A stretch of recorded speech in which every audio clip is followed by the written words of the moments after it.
Hi guys, welcome to my channel Nikita Sarathe. आपका मेरे channel में बहुत बहुत स्वागत है। और आज हम लोगों को ज्योग्राफी में जो हम लोग फर्स्ट टॉपिक में फर्स्ट पार्ट में हम लोगों ने पढ़ा है कि पृथ्वी की उत्पत्ति कैसे हुई। उसमें हम लोगों ने दो पार्ट्स में डिवाइड किया था, आरंभिक विचारधारा और आधुनिक विचारधारा। तो आरंभिक विचारधारा को हम लोग देख चुके हैं। चार चीज़ों से पृथ्वी की उत्पत्ति हुई है माना गया है, ठीक है ना। अलग अलग वैज्ञानिकों ने अपने अपने मतलब मत सामने रखे कि इस तरीके से पृथ्वी की उत्पत्ति हुई है। आज हम लोग पढ़ने वाले हैं ज्योग्राफी में आधुनिक विचारधारा को, ठीक है ना। तो आधुनिक विचारधारा में भी अलग अलग वैज्ञानिक हैं जिन्होंने अपनी अपनी व्याख्या दी है कि किस तरीके से पृथ्वी की उत्पत्ति हुई है। तो वही हम लोग देख लेते हैं। मैं आपको बहुत ही आसान लैंग्वेज में, इजी भाषा में, आपको इजी लैंग्वेज में आपको बताने वाली हूँ। और अगर आपको प्लीज़ वीडियो पसंद आता है तो मेरे चैनल को लाइक करें, सब्सक्राइब करें, बेल बटन को प्रेस करें, ठीक है ना। तो पहला हम लोगों को पढ़ना है क्या, आधुनिक विचारधारा में आपका एक तारे की संकल्पना और दो तारे की संकल्पना। तो एक तारे की संकल्पना किस वैज्ञानिक ने दी है, पहले आपका काम्टे द बफन, ठीक है। काम्टे द बफन जो है वो फ्रांसीसी वैज्ञानिक थे जिन्होंने 1745 में, ठीक है ना, काम्टे द बफन, पहले मैं लिख देती हूँ थोड़ा सा। काम्टे द बफन जो थे वो कौन से वैज्ञानिक थे, फ्रांसीसी वैज्ञानिक थे। इन्होंने क्या कहा है कि एक सूर्य था, ठीक है ना, एक सूर्य था और उसका क्या है, फ्रांसीसी वैज्ञानिक थे, ठीक है।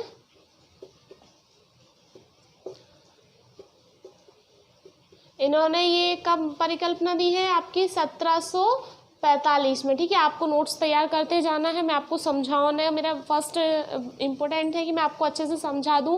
तो इन्होंने क्या बताया कि सूर्य था, ठीक है ना, सूर्य है ये। अब सूर्य से क्या है कि एक धूम्रकेतु जो है सूर्य के नज़दीक आ रहा है, ठीक है ना। एक धूम्रकेतु है जो कि सूर्य के नज़दीक आ रहा है, ठीक है।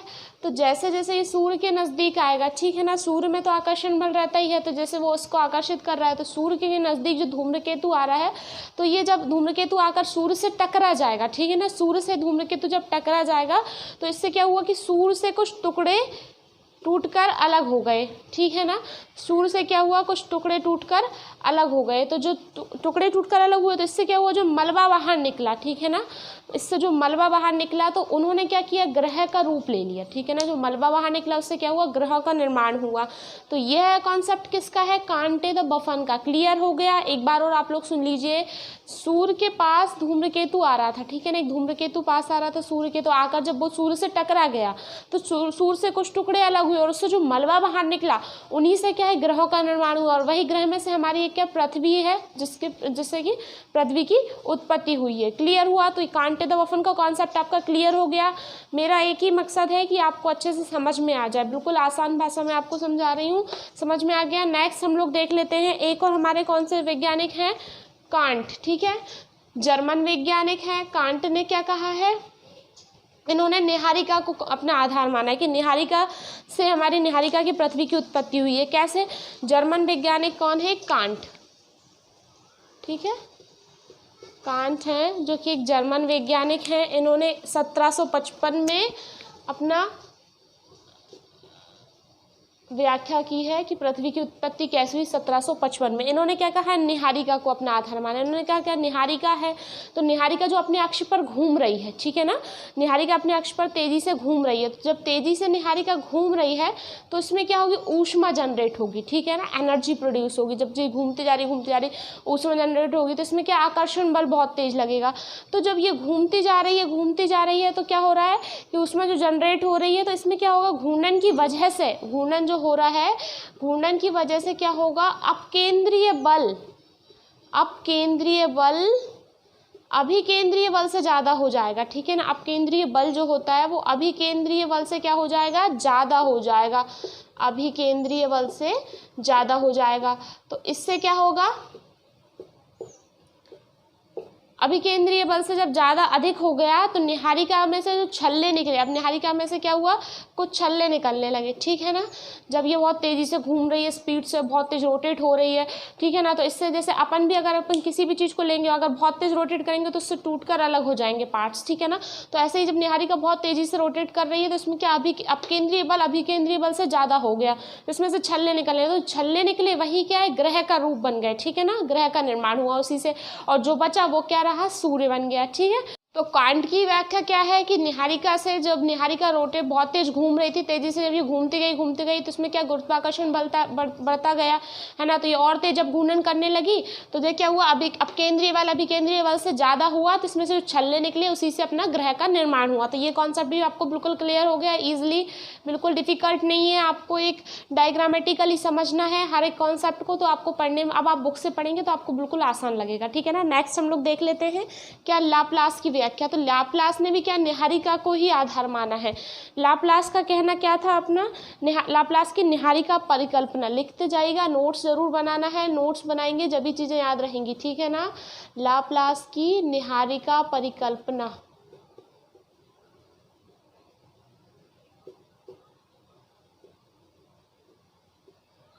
ठीक है। अब इन्होंने क्या कहा है कि निहारिका अरबों वर्ष पहले से इसका जन्म हुआ, ठीक है। निहारिका का जो जन्म हुआ वो बहुत अरबों वर्ष पहले हुआ, ठीक है ना। तो ये धीरे धीरे क्या है, ठंडी होती जा रही है। जैसे जैसे ये ठंडी होगी तो ये पहले जो इसका बाहरी हिस्सा है, जो बाहरी वाला हिस्सा है वो क्या है, ठंडा होगा, तो इससे क्या है, इसका आयतन कम होगा, ठीक है ना, जो निहारिका है, ठीक है, ये निहारिका अपनी, ओके। तो जब ये धीरे धीरे क्या है, बहुत अरबों वर्ष पहले इसका जन्म हुआ, ठीक है ना, तो ये धीरे धीरे क्या है, ठंडी होने लगी, धीरे धीरे क्या है, ठंडी हो रही है। तो जैसे जैसे ये ठंडी होती जाएगी तो इसका क्या है, आयतन कम होते जाएगा, आयतन कम होगा तो क्या होगा, इसका आकार में भी ये कम होते जाएगी, ठीक है ना। आयतन कम होगा तो इसका आकार भी क्या है, छोटा होते जाएगा, ठीक है ना। क्लियर होते जा रही है बात, एक एक बात को हमको अच्छे से समझना है। तो जब आकार इसका छोटा हो जाएगा तो इसकी जो गति है वो और तेज बढ़ जाएगी, मतलब ये जो अपने अक्ष पर घूम रही है तो इसकी गति कैसी हो जाएगी, और ज़्यादा तेज हो जाएगी, गति बढ़ जाएगी। तो जब गति बढ़ जाएगी तो क्या होगा, अब इसकी जब गति बढ़ गई है तो क्या होगा, इसमें से अपकेंद्रीय बल जो था वो गुरुत्वाकर्षण बल से ज़्यादा हो जाएगा। अपकेंद्रीय बल जो था ये तेज घूमने लगेगी और ज़्यादा, तो अपकेंद्रीय बल क्या होगा, गुरुत्वाकर्षण बल से ज़्यादा हो जाएगा। तो इससे क्या होगा, इससे जो छल्ले निकलेंगे उनसे ही क्या होगा, ग्रहों का निर्माण होगा। सेम कॉन्सेप्ट है कांट, इन लोगों में कुछ डिफरेंस नहीं है, थोड़ा थोड़ा सा बस अंतर है। इन्होंने क्या बता दिया कि अब उन्होंने भी ये बताया था, घूर्णन कर रही है, इन्होंने भी क्या बताया, अरबों वर्ष पहले थी, ये ठंडी होने लगी धीरे धीरे, इससे क्या है, आयतन कम हो गया, आकार छोटा हुआ, तो जो अपकेंद्रीय बल था गुरुत्वाकर्षण बल से कैसा हो गया, अधिक हो गया, इससे क्या हुआ, छल्ले निकले, जो छल्ले निकले उसी से क्या है, ग्रह का निर्माण हुआ। सभी का कॉन्सेप्ट एक है, ज़्यादा डिफिकल्ट नहीं है, आप लोग बस एक बार अच्छे से कॉन्सेप्ट सुनते जाइए, आपको इजिली लर्न हो जाएगा, ठीक है ना। नेक्स्ट अब हम लोगों को क्या देखना है, द्वैतवादी परिकल्पना, ये हम लोगों की अद्वैतवादी परिकल्पना हो गई, ठीक है ना। अब हम लोगों को देखना है द्वैतवादी, मतलब दो तारों की परिकल्पना, दो तारों से कैसे पृथ्वी का निर्माण हुआ। तो ये कॉन्सेप्ट आप लोगों को क्लियर हो गया सभी को। आई होप कि आप लोगों को समझ में आ रहा हो, प्लीज़ समझ में आ रहा हो तो कमेंट करके ज़रूर बताइएगा। अब हम लोगों को देखना है द्वैतवादी परिकल्पना, ठीक है, ध्यान से सुनते जाइएगा, वीडियो को बीच में नहीं छोड़ना है, पूरा देखना है, ठीक है ना। द्वैतवादी परिकल्पना, अब इसमें क्या है, पहला आपका कौन से वैज्ञानिक है किन्होंने परिकल्पना दी, चैम्बरलेन और मोल्टन की ग्रहाणु परिकल्पना, ठीक है। पहला आपका कौन है, चैम्बरलेन और मोल्टन,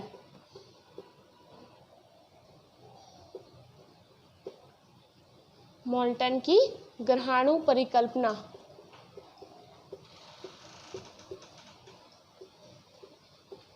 ठीक है।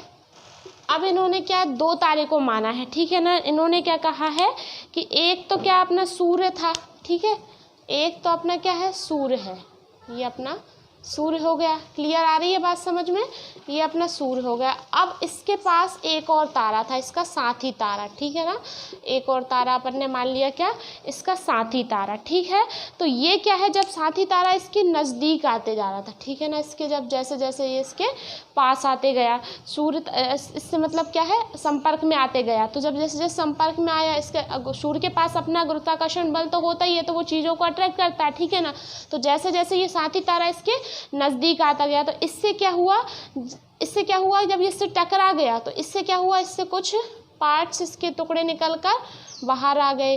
तो जब ये टुकड़े जो निकले हैं इन्होंने ही क्या ग्रहों का मतलब निर्माण हुआ है, मतलब इसे ही क्या ग्रहाणु कहा गया है, इसे ही क्या कहा गया है, ग्रहाणु कहा गया है। क्लियर हुआ? ओके। अब इन जेम्स एवं जीन्स की जेफरी की ज्वारीय परिकल्पना, ठीक है, चैम्बरलेन और मोल्टन की क्लियर बात हो गई कि एक साथी तारा था, ठीक है ना, तो वो उसके जब नज़दीक आया और आपस में टकरा गया तो उससे जो मलबा निकला, उसमें विस्फोट हुआ, मलबा निकला, तो उससे से क्या ग्रहों का निर्माण हुआ। अब जेम्स एवं जीन्स ने क्या कहा है, ज्वारीय परिकल्पना। ज्वारीय से मतलब ज्वार से आप समझते हैं, इस तरीके से ज्वार उठता है उसकी बात हो रही है। जैसे ये सूर्य है, ठीक है, ये सन है, अब इसका एक और साथी तारा है, ठीक है, आपको बस सेम है, बिल्कुल कुछ भी अंतर नहीं है, थोड़ा बहुत डिफरेंस है, बस आपको बात एक बार सुन लेनी है, आपको आसानी से बिल्कुल याद हो जाएगा, ठीक है।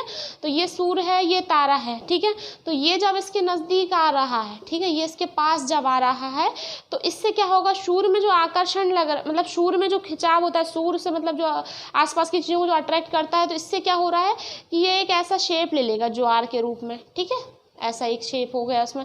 तो इसी को क्या कहा गया है, ज्वारीय परिकल्पना, इसलिए इसे नाम दिया गया है। इसने जेम्स जीन्स ने इसको ऐसा नाम क्यों दिया है, क्योंकि जब सूर्य से जो ऐसा खिंचाव बन के जो ऐसा ज्वार के रूप में जो शेप बन रहा है, उसी की वजह से क्या ज्वारीय परिकल्पना इसको कहा गया है, ज्वार के जैसे इसका अट्रैक्ट हो। तो जब जैसे ये बन जाएगा तो क्या होगा, जैसे जैसे और पास आते जाएगा तो ये क्या टूट के अलग हो गया, ठीक है, टूट के क्या हुआ, इसमें से टुकड़े अलग हो गए। तो इसी को क्या हुआ है, इसी से क्या हुआ, ग्रह का निर्माण हुआ। ईजी है बिल्कुल। देखिए सूर्य है, उसका साथी तारा है, जैसे जैसे ये इसके पास आते गया तो सूर्य ने क्या, जैसे जैसे खिंचता गया तो खिंचते खिंचते क्या, जैसे ज्वार के रूप में उसका एक शेप बन गया, तो ये धीरे धीरे होकर क्या अलग हो गया, टुकड़े टूट गए, तो ये अलग होते गए, तो इससे क्या हुआ, टुकड़ों से क्या हुआ, ग्रहों का निर्माण हुआ। तो ये बिल्कुल आसान कॉन्सेप्ट है। नेक्स्ट हम लोग देख लेते हैं जेफरी ने क्या कहा। अब जेफरी ने, देखो इन्होंने 2 तारे की बात कही, जेफरी ने क्या 3 तारे की बात कही है। जेफरी ने क्या कहा, एक सूर्य है, ठीक है, सन है, ओके, और इसका एक साथी तारा, ये तो इस सभी ने कहा है, ठीक है ना। अब इन्होंने क्या कहा है कि इसका एक और तारा है, ठीक है, ये तो था ही, और इन्होंने क्या बोला, एक तारा और है, ठीक है। तो ये इन्होंने क्या कहा, ये आपस में क्या है, इससे अट्रैक्ट होके टकरा गया, ये साथी तारे से इसके टकरा गया, तो इससे जो टकराया तो क्या हुआ, एक विस्फोट हुआ, इससे जो टुकड़े अलग हुए तो उन्हीं से क्या बने, ग्रह कहलाए, ठीक है। इससे जो टूट कर बिखर गए, टुकड़े हो गए अलग अलग, तो जब विस्फोट हुआ तो उन्हीं को क्या कहलाए, ग्रह कहलाए। बिल्कुल आसान है, बस इन्होंने 3 तारे को मान लिया है, सूर्य के अलावा 2 तारे और माने हैं कि ये 2 तारे जब आपस में टकरा गए तो उससे जो विस्फोट हुआ, टुकड़े अलग अलग हुए, उन्हीं से क्या है, ग्रह का निर्माण हुआ। देखिए सभी ने एक बात कही है, बिल्कुल कोई भी डिफिकल्ट नहीं है, सभी सेम है। नेक्स्ट हम लोग देख लेते हैं रसेल। आई होप कि आपको समझ में आते जा रहा होगा। प्लीज़ पर नोट्स ज़रूर बनाइए, नोट्स बनाएंगे तभी आपको क्या है बाद में चीज़ें रिवीजन कर पाएंगे, ठीक है ना, रिवीजन करना मस्ट इम्पोर्टेंट है। नेक्स्ट है हमारा रसेल। अब रसेल ने क्या कहा है, रसेल की द्वितारक परिकल्पना, ठीक है, रसेल की द्वितारक परिकल्पना। अब रसेल ने क्या कहा है, रसेल ने ये कहा है, रसेल क्या थे, एक अमेरिकी वैज्ञानिक थे, इन्होंने ये कहा है कि आदिकाल में सूर्य के चारों तरफ, ठीक है, उन्होंने क्या कहा है कि आदिकाल में जो सूर्य है इसके चारों तरफ एक तारा जो है वो क्या कर रहा है, उसकी परिक्रमा कर रहा है। इन्होंने क्या कहा है कि एक तारा है जो कि सूर्य की परिक्रमा कर रहा है, ठीक है ना। रसेल ने ये कहा है कि एक अमेरिकी वैज्ञानिक थे जिन्होंने द्वितारक परिकल्पना की है, मतलब 2 तारे की परिकल्पना की है। इन्होंने ये कहा है सूर्य के चारों तरफ एक तारा उसकी परिक्रमा कर रहा है, ठीक है ना, कर रहा है। तो एक और तीसरा तारा आया, ठीक है, एक और तीसरा तारा आया, तो ये क्या है, जो ये जिस दिशा में परिकल्पना कर रहा है, ये मतलब ये जिस दिशा में इसकी परिक्रमा कर रहा है, तो ये जो तीसरा तारा है वो उसकी विपरीत दिशा में घूम रहा है, ठीक है। जैसे ये इस दिशा में घूम रहा है और ये तारा क्या इस दिशा में घूम रहा है, ठीक है। तो जैसे जैसे ये मतलब चक्कर काटते गए तो ये क्या है, आपस में जब इनमें आकर्षण बल लगा तो ये आपस में जब टकरा गए तो एक विस्फोट हुआ, ठीक है। जब ये विपरीत एक दूसरे के विपरीत घूम रहे हैं तो ये आकर्षण बल की वजह से क्या है, ये जब ये आकर्षण बल विपरीत दिशा में घूम रहे हैं, तेजी से घूमने लगे, तो जब इनमें क्या आकर्षण बल लगा, तो आकर्षण बल की वजह से क्या ये आपस में टकरा गए, ठीक है ना। जब टकरा गए तो क्या हो गया, विस्फोट हुआ, एक क्या हुआ, विस्फोट हुआ। तो विस्फोट हुआ तो क्या हुआ, अलग अलग टुकड़े टूट कर बिखर गए, जो टुकड़े हुए वो क्या है, ग्रह कहलाए, ठीक है ना। कोई दिक्कत है? समझ में आ गया? अगर समझ में आ रहा हो तो प्लीज़ मुझे आप कमेंट करके ज़रूर बताइए, क्योंकि आप लोग कमेंट करते हैं, कुछ भी कहते हैं, अच्छा हो या बुरा, लेकिन आप जो भी कहेंगे उससे हम लोग इम्प्रूव करने का कोशिश करेंगे, ठीक है ना, जो भी आप लोगों को लगता है। तो रसेल का बात क्लियर हो गई। इन्होंने ये कहा कि सूर्य था, सूर्य के एक और तारा जो है परिक्रमा कर रहा था, वो जिस दिशा में परिक्रमा कर रहा था, एक और तीसरा तारा उसकी विपरीत दिशा में परिक्रमा कर रहा था, ठीक है ना।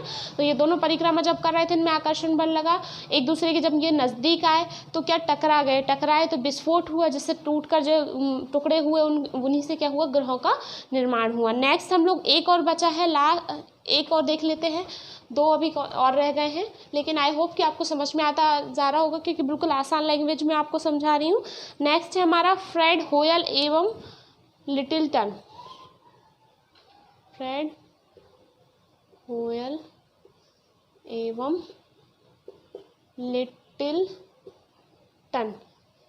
इन्होंने क्या कहा है? इन्होंने कहा है कि ग्रहों का निर्माण तो हुआ 3 तारों से हुआ। इन्होंने क्या कहा है? ग्रहों का निर्माण जो हुआ है वो 3 तारों से हुआ। इन्होंने कहा सूर्य है, ठीक है, सन है, और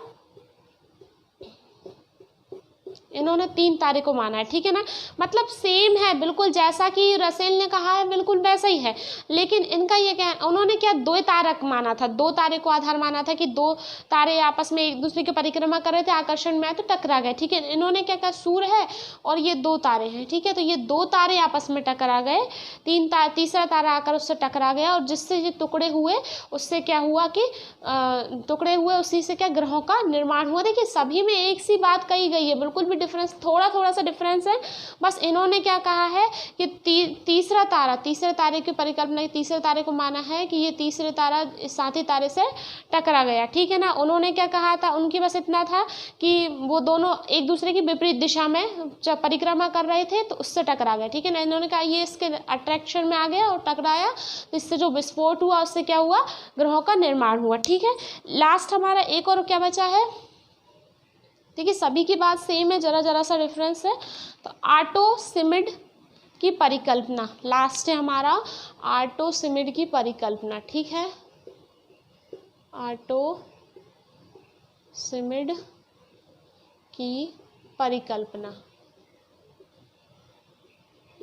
अब इन्होंने क्या कहा, आर्टोसिमिड की परिकल्पना, इन्होंने क्या कहा कि सूर्य ये क्या एक आकाशगंगा के पास के से गुजर रहा था। उन्होंने क्या कहा, सूर्य है, ठीक है, ये अपना सूर्य है। अब सूर्य क्या आकाशगंगा की परिक्रमा करता है, ठीक है ना। तो जैसे ये सूर्य हमारे क्या आकाशगंगा की क्या कर रहा था, परिक्रमा कर रहा था, ठीक है। तो जब ये परिक्रमा कर रहा था, तो जब इसको ये परिक्रमा करते करते क्या, अब आकाशगंगा में तो बहुत सारे धूलकण होंगे, बादल होंगे, ठीक है ना, पिंड होंगे। तो ये जब मतलब परिक्रमा इसकी कर रहा था, तो ये क्या है, आसपास जितनी भी जो भी धूलकण या जो भी चीज़ें आ रही थी, उनको क्या है, वो क्या है, एक मतलब इकट्ठे होते जा रहे थे। जैसे जो भी धूल कण आए तो वो एक दूसरे से क्या जुड़ते जा रहे थे। ऐसे ही धीरे धीरे करते करते क्या है, ग्रहों का निर्माण हुआ। क्लियर बात हुई। जब ये इसकी सूर्य आकाशगंगा की परिक्रमा कर रहा था तो इससे क्या हुआ कि जो है, जब आकाशगंगा की परिक्रमा कर रहा था तो इससे क्या, जो भी आकाशगंगा में जो भी धूल कण थे, जो भी पिंड थे, आपस में मतलब ये क्या है कि एक दूसरे से जुड़ने लगे, ठीक है ना। जैसे आकर्षण बल की गुरुत्वाकर्षण बल जो लगा, उससे आकर्षण बल जो अट्रैक्ट होती चीज़ें, तो इससे क्या है कि धूलकण सभी इकट्ठे होने लगे, पास पास आने लगे। इससे क्या है, धीरे धीरे करके ग्रहों का निर्माण हो गया। तो ये किसकी परिकल्पना थी, आर्टोसिमिड की परिकल्पना थी। तो मुझे नहीं लगता कि आपको कोई भी ऐसा हो कि समझ में नहीं आया हो। मेरे हिसाब से मैंने अपना बेस्ट देने की कोशिश की है। और अगर आपको कोई भी डाउट हो तो प्लीज़ कमेंट करके पूछिए। और अगर मेरा वीडियो पसंद आ रहे हो तो प्लीज़ मेरे चैनल को लाइक सब्सक्राइब करें और प्लीज़ बेल बटन को भी प्रेस करें, ताकि आगे आने वाली नोटिफिकेशंस भी आप लोगों तक पहुंच सकें। Bye bye, thank you for watching my channel.